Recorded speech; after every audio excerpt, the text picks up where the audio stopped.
I heard it said my parents wanted a boy, and I have done my best to qualify. If these lines seem like a familiar circumstance, it's because it probably is. This is an excerpt from one of Eunice De Souza's poems.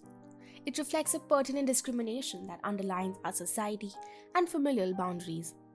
And interestingly, almost all of Eunice's words have had a relatable void for Indian women, who turmoil with society's obstacles subtly every day. Let's take a look at the poetess's life, works, and words. Eunice De Souza was an Indian English language poet, teacher, and novelist. She has been widely acknowledged as one of the best Indian poets writing in English. A leading literary critic, she was born on 1st August 1940 and raised in Pune in a Goan Catholic family. She lost her father at the early age of 3. Eunice pursued English at Mumbai University for her undergraduate studies. She went on to study English literature with a master's from Marquette University, Wisconsin, and a PhD from the University of Mumbai. She's also been involved in theatre as an actor and director. Her early writings were built from deep-rooted intergenerational traumas passed on to women, self-reflection, and aspects of critique towards the Goan Catholic community. Eunice De Souza spent over 3 decades teaching English literature at St. Xavier's College in Bombay. And as the students say, when she wasn't introducing them to new ways of thinking, she spent her time being curious about the world, caring for animals, and being unfailingly generous. De Souza is the only Indian woman to be included in the Oxford India anthology of 12 modern Indian poets. Over the course of her career, she has written 5 collections of poems, 2 novels, and edited several anthologies.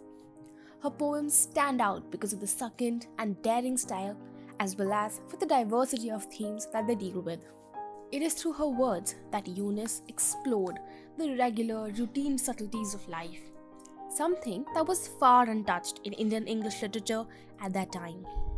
For instance, Dev and Simran is a moving tale about a couple living in the heart of Bombay and grappling with everyday married life and the loss of a child. She draws curiosity towards human relationships, the politics of intimacy with pivotal female figures. She was a quiet crusader and fierce critic of all things hypocritical, including the church establishment, patriarchy, and social mores.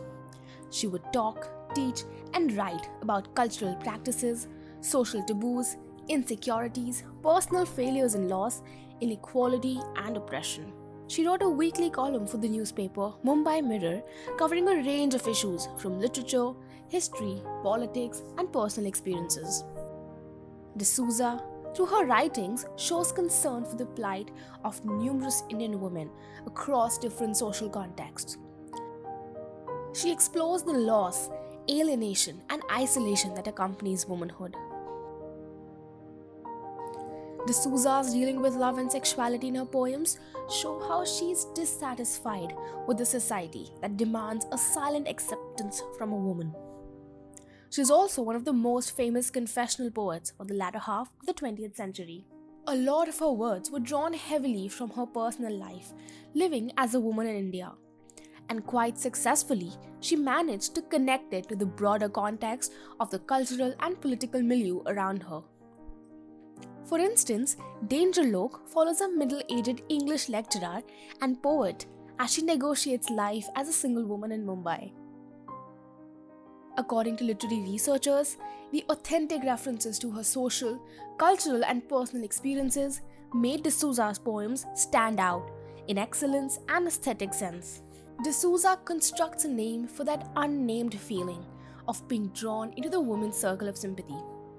And it is very rightly said, her poems, although stoic, barge into the minds of women and see what it looks like to watch from there. That is her gaze, and a lot of ours too. She was undoubtedly unafraid and motivated by feminist ideologies. Several parts of her poems explore the conflict in our minds between feminist learning and tradition-bound roles. Eunice De Souza passed away on July 29th in 2017. As a vibrant poet and lovable teacher, Eunice De Souza penned down words with utmost naturalness and volunteered to speak on behalf of the thousands of Indian voices of feminist sensibility. She took poetry as a means to react to the world around her, and her words are relatable and remembered by many students, admirers, and readers far beyond.